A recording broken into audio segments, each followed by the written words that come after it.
As we say goodbye to President Trump, we say hello to President elect Biden and his $1.9 trillion COVID relief plan. Let's talk about it.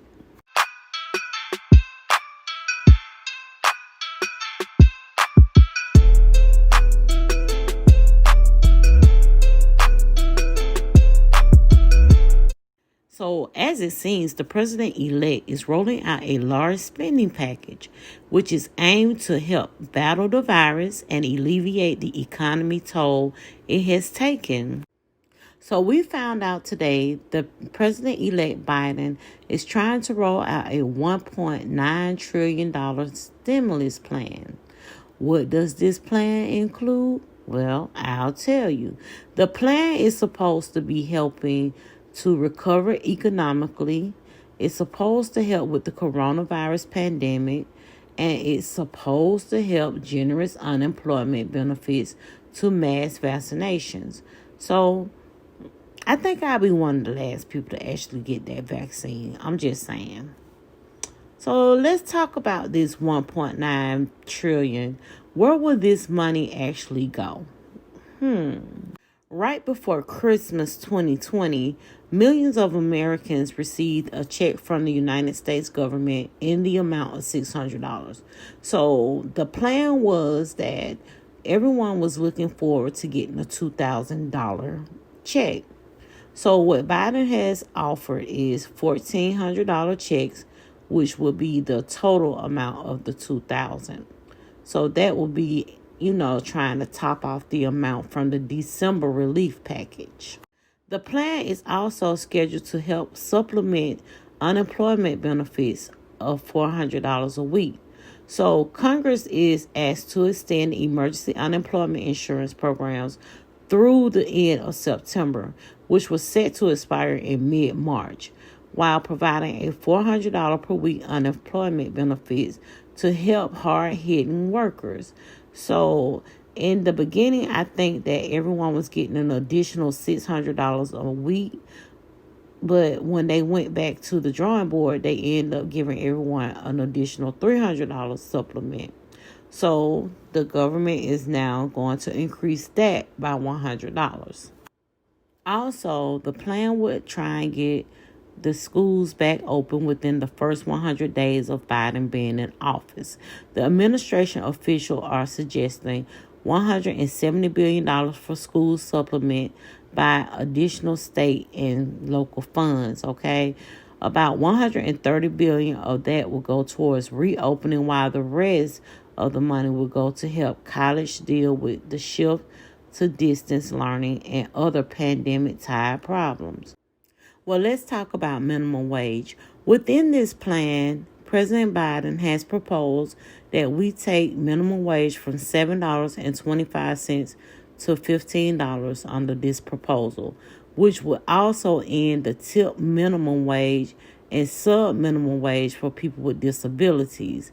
Many local and state have already raised the minimum wage off the floor.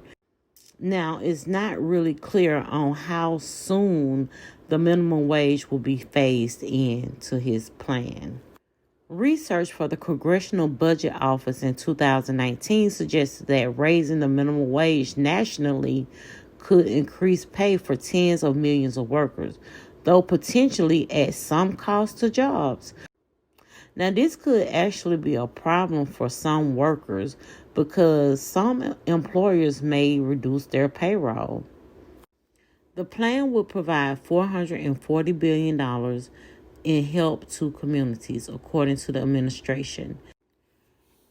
In addition to funding schools to reopen, the relief plan will entail billions in grants and loans for small businesses and $350 billion in emergency funds for state and local and territorial governments. State and local governments have the revenue decline less as a whole than once anticipated, but have taken an uneven financial hit from the pandemic. This plan also has taken public health into measures. Biden is asking for $160 billion in funding for national vaccination program, expanding testing, public health job programs, and other steps to fight the virus, according to the administration summary. The plan will invest $20 billion in national vaccination program in partnership with state, tribes, and territories, and will try to ensure that people could receive shots free unless of immigration status.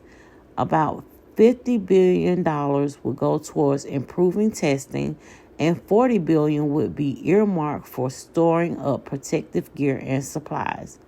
The plan also included paid leave.